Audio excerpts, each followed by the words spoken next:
Thank you so much for having me here, Penguin Random House team. We're all very grateful to all of you. And I'm very grateful to my author team, Chris, Brennan, Brandon. I don't think I'll ever forget being told today that you cannot do evil with kelp. Since my book has a confrontation with evil in it, that was very nice to hear. I was 27 years old, fairly naive, young, North American, and I was teaching at San Diego State University in San Diego, California. We have, just like Newfoundland. I was home alone one day in November 1977, please don't do the math. And I had on my table all of my students' papers and some materials from Amnesty International. More about that in a moment. And I heard a vehicle in my driveway. And I wasn't expecting anyone. And my mother, I'm the oldest of 7 children, and she would tell us, when I'm not home, I don't want you answering the door unless you know who's there. I heard her voice, and I went and looked out the window upstairs. It was a sort of dust-covered early SUV. It had El Salvador license plates. I didn't know anybody who lived in El Salvador. So I thought about not answering the door. I thought, I'll just hide. That car will go away. But the door was opening. A man was getting out with a big woolen bag over his shoulder. It was stuffed with papers. And then 2 little girls jumped out. So I thought, well, maybe 2 little girls wouldn't hang out with an axe murderer, so maybe it's okay. There are 2 little girls there. So the doorbell rings. It rings again. I'm still thinking about not answering. And finally, my curiosity got the best of me, and I opened the door with the chain lock on. And the man said to me through the chain, "You are Carolyn Forché, and I am Leonel Gomez Vides, and these are my daughters." I shut the door. And I thought, I remember this name. I remember this name. I've heard this name before. That summer, I'd gone with my friend Maya to Spain to translate her mother's poetry into English for the first time. Her mother was the Salvadoran poet Claribel Alegria, and we were going to bring her poems into English, and I had to go and sit by her side because as I started translating the poems, I realized the depth and profundity of my ignorance, and that she was writing about her childhood in El Salvador, a country under 50 years of military dictatorship. Her poems reflected the experience of a failed uprising, of political disappearance, of torture, of imprisonment. I knew nothing about these things. No Spanish dictionary was going to help me.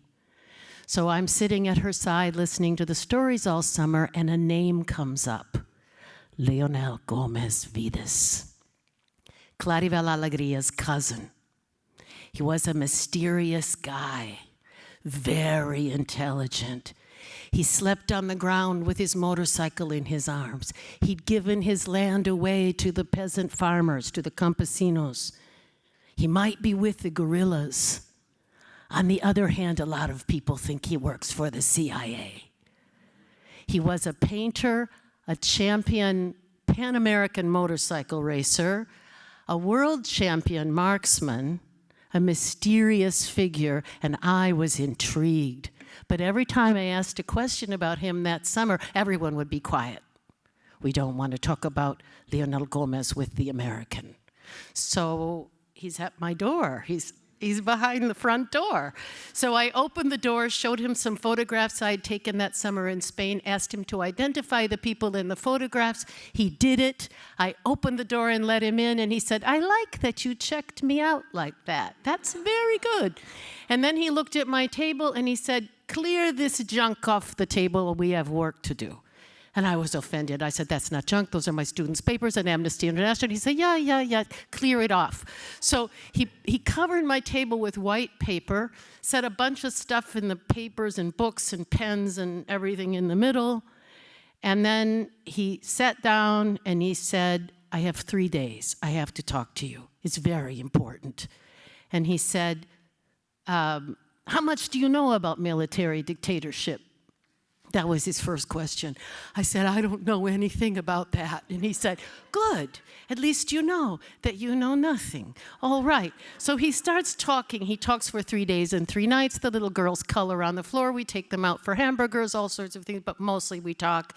And he draws photographs, not photographs, little cartoons of everything that he talks about. I later learned why he did this, but I'd never seen anybody do it before. So he starts by drawing the ships of the conquistadores coming over to the Americas to conquer, and he ends with American helicopter gunships drawn nicely over a chevron of mountains. And he tells me, in El Salvador, we're going to have a war in 3 to 5 years. It's going to cost tens of thousands of lives. So he said, what I need right now, this was at the end of the 3 days, what I need right now is a poet. So a poet. He said, yes, I need a poet right now to come to El Salvador. The poet must come to El Salvador and learn everything about the country so that when the war begins, the poet will be able to come back to the United States and explain it all to the Americans so that the American people will have an influence on U.S. foreign policy, and we might have a chance of the U.S. not supporting the military in this conflict. So I tried to explain to him how U.S. Americans view poets. I said, we do not have a lot of influence over U.S. foreign policy. We are considered a fringe element in the culture. At best, I talked about dying in bad hotels and suicide and all sorts of things. And I said, we're just not taken seriously. We're not visible. Nobody even knows who the poets are. And he said, oh, well, you'll have to change that then. So I thought, he's out of his mind. And he said, because in Latin America, we take our poets very seriously. We either send them to diplomatic posts abroad, or we put them in prison, but we take them seriously. So I didn't know whether that was better. And he said, what I'm proposing is that you come to El Salvador, and I will introduce you to a lot of women friends of mine. I liked that it was going to be women. And he said, social workers, nurses, teachers, nuns, lots of women, and we will introduce you to everyone, and you will learn about the country from the poorest of the poor to the richest of the rich, and absorb it all. I'm not going to tell you what to think, and then you can come back to the United States, and when the war ends, you can explain it to the Americans. He was still saying that. So I thought, then he left. He said, I see you in January. It's a good time to come in January. What he had done during those 3 days is he had pushed some buttons of mine. He said, when you were against the Vietnam War, did you understand the Vietnam War very well? And I said, no. And he said, would you like to see one from the beginning?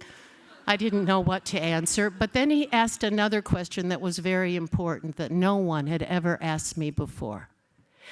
We get asked in college what we're going to major in, what we're going to be when we grow up. No one ever asked me this in college. He said, well, what were you planning to do for the rest of humanity in your life? What is your plan? And I didn't have an answer. And he said, well, maybe this is an opportunity for you to do something. Then he left. I told all my friends about the invitation. All of them said, you can't go to El Salvador. You don't even know this guy. Even his own cousin thinks he's mysterious at best. You're going to get malaria. This is a stupid idea. You can't go. Everyone I asked said that, until finally a friend from college was visiting, and I told him, and he said, how many people have you asked? And I told him everybody, and he said, you know what? I think you're going to keep telling people until someone agrees that this is a good idea and that you should go. Let me be that person. I think you should go. Right away, I said, okay. I made my ticket. I was all set. I had somebody who agreed with it. So I landed in El Salvador on January 4th, 1978. And he was supposed to pick me up and everything. Well, it was the Ilopango airport, this dark shell of an airport. It was later used just by the military. The big airport hadn't been built yet.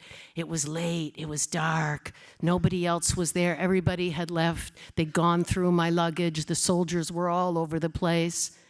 And I thought, maybe I made a mistake. I was all by myself. And suddenly, a man came walking through the parking lot, tall guy, and he said, you must be Carolyn Forché. He's an American. He said, I'm John Taylor, Peace Corps. Lionel sent me to pick you up.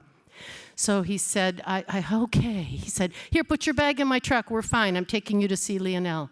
Good. I thought, an American. This is good. I'll be okay now. So he's driving along, and he says, so, how long have you known Lionel? And I said, 3 days. And he said, so you don't know him very well either. He said, he's a pretty strange guy. I've had some interesting experiences with him, sometimes too interesting. He pulls into the parking lot of where I'm meeting Lionel. It is Benihana of Tokyo, San Salvador. That begins my very strange journey through one of the most harrowing, moving places I've ever been. The book that I wrote took 15 years. It was the hardest thing I've ever written. El Salvador was not yet at war when I landed. It was still a country at peace, which really means that misery is still being quietly endured. And it was the time of the death squads. The death squads were paramilitary organizations operating in the countryside and in the cities. At the time I landed, they were already taking the lives of 1,000 people a month. And by this I mean civilian people who were students, high school students, college students, labor organizers, nuns and priests, teachers, nurses, doctors, anyone who worked on behalf of the poor or who was poor. All were considered subversives. It was a very dangerous time, and everyone was afraid. Lionel made good on his promise and took me all over the country, night and day, here to there, village to fancy house. I met many military officers. They briefly believed that I must be working for the U.S. Embassy, which put me in a lot of very weird positions. But Lionel never answered my questions with words, but only with experiences. He was exasperating, he was hilariously funny, very smart, and he was playing 12-dimensional chess. I spent several long trips in El Salvador during the next 2 years as the situation became more and more intense and more grave, until I too had confrontations with those paramilitary forces, which I write about in the memoir. And toward the end, I was getting to know the people in the church who were running the Church Human Rights Office, especially Monsignor Oscar Romero, who is now Saint Romero. He was the Archbishop who was assassinated in March 1980. I learned that Leonel Gomez Vidas was a very close friend of his, not something commonly known. Lionel took me to meet with him on March 16th, 1980. I went to supper in the kitchen of the convent. He lived on the convent grounds in a tiny little casita, little house. And we had this supper together. And it turned out that he had been told about my confrontations with the death squads, my narrow escapes. And he told me that night that arrangements had been made for me to leave the country the next morning. I didn't want to do this. I wanted 2 more weeks. And I began to tell him that it was he who should consider at least for a little while, going out, because he was number one on the lists of the death squads, on the targets of the death squads. And he said, no, my place is with my people. I know it's going to be very dangerous, but my place is with my people, and now your place is with yours. You have to go back to the United States, and you have to tell them what is happening here. And I said, but I'm a poet. No one will listen to me. And he said, yes, they will. You just have to prepare. And so I spent my last hour trying to persuade him to let me stay and trying to persuade him to leave, which was a waste of time, and I regret it.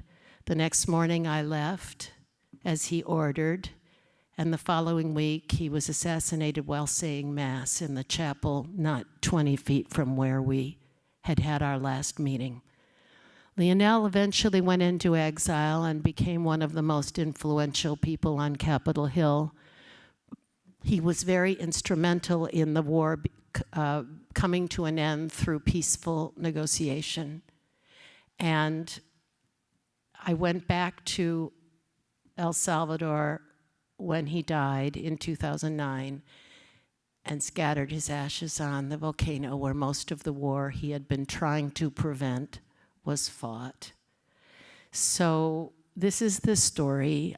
I wrote a poem when I was much younger called The Colonel that a lot of people have read, and it has a very gruesome thing that happens in it. But this is the full story. And I think it's the story of coming to consciousness, of finding a place in life in which to consider that, yes, it is necessary and possible to do something for the rest of humanity.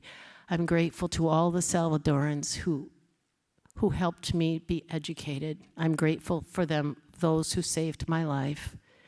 It was, there were very brutal things that happened. Brutal things happen in my book, but also very moving and beautiful things. For a time, I lived among people who were willing to give their lives for each other and for a better future. And so that is what I hope I've conveyed, and thank you for listening.